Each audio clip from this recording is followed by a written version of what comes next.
রাতের আধারে যারা সেজদাতে রয়, দু চোখের অশ্রুতে নদী যেন বয়। রাতের আধারে যারা সেজদাতে রয়, দু চোখের অশ্রুতে নদী যেন বয়। চলনার ঘাচানি যতই আসুক, চলনার ঘাচানি যতই আসুক, পিছনে ফিরে কবু তাকাই না। যাদের হৃদয়ে আছে আল্লাহর ভয়, তারা কবু পথ ভুলে যায় না। ঠিক কি না?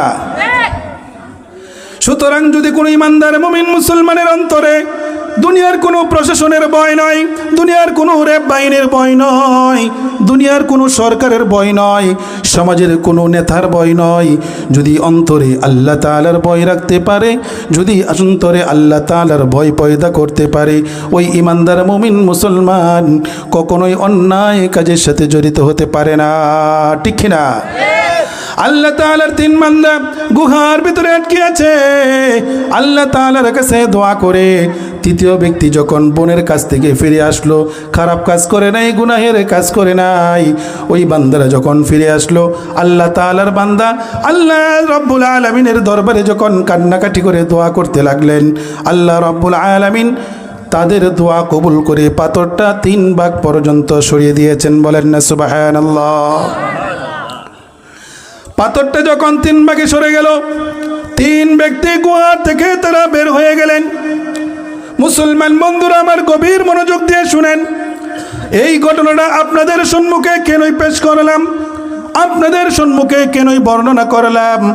আল্লাহর পয়গম্বর নবী আরবি মুহাম্মদুর রাসূলুল্লাহ সাল্লাল্লাহু আলাইহি ওয়াসাল্লাম 1 নাম্বার উপদেশ দিয়েছেন, 1 নাম্বার নসিহত হযরত আবু হুরায়রা রাদিয়াল্লাহু তাআলা আনহুকে দিয়েছেন। গুনাহ থেকে যদি বাঁচতে পারো, আল্লাহ তাআলার প্রিয় হইতে পারো, গুনাহ থেকে যদি নিজেকে বাঁচাইতে পারো, আল্লাহ তাআলার মাহবুব হইতে পারো, গুনাহ যদি বর্জন করতে পারো, আল্লাহ তাআলার প্রিয় আবেদ হইতে পারো। কথা বলেন ঠিক কিনা? এই ঘটনাটা এই জন্য বর্ণনা করলাম, গুনাহ করার জন্য আমরা প্রতিযোগিতা করছি।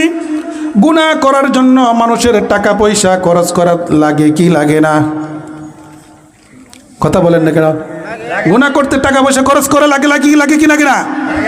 আজকে যদি ওয়াজের মাহফিল না হয়ে অন্য কোথাও বাংলাদেশের একটা ব্র্যান্ড শিল্পী আনা হতো, বলেন তো দেখি তাকে কয় লক্ষ টাকা দেওয়া লাগতো? আর ওই শিল্পী যদি এসে গান বাজনা করতো, নাচানাচি করতো, মনে হয় মানুষের খুব বেশি সওয়াব হইতো? কথা বলেন না কেন? সওয়াব হতো? গুনাহ হতো। অর্থাৎ এই কথাটাই বলতে চেয়েছি, গুনাহ করার জন্য মানুষের টাকা পয়সা খরচ করতে হয়, শরীরের ঘাম জড়াইতে হয়, শরীরের শক্তি ব্যয় করতে হয়। কথা বলেন ঠিক কিনা? আর গুনাহ থেকে বাঁচার জন্য মানুষের টাকা খরচ করতে হয়। আপনি কাশীগঞ্জ বাজারে গানের অনুষ্ঠান হচ্ছে, আপনি যাওয়ার জন্য অটোতে উঠতে হবে, অটোতে উঠতে হবে না? আপনি কি ভাড়া ছাড়া নেবে নাকি 10 টাকা ভাড়া দেওয়া লাগবে? ভাড়া লাগবে না? তাহলে 10 টাকা আপনার খরচ হলো। আপনি যদি না যান, আপনার 10 টাকা কি খরচ হলো? শরীর থেকে শক্তি ব্যয় হলো? কোনো কিছু ব্যয় হলো না। বিনিময়ে আপনি গুনাহ থেকে যে ফিরে আসলেন, এই গুনাহ থেকে ফিরে আসার কারণে আল্লাহ তাআলা আপনাকে প্রিয় মাহবুব বানিয়ে নেবে। বলেন না সুবহানাল্লাহ।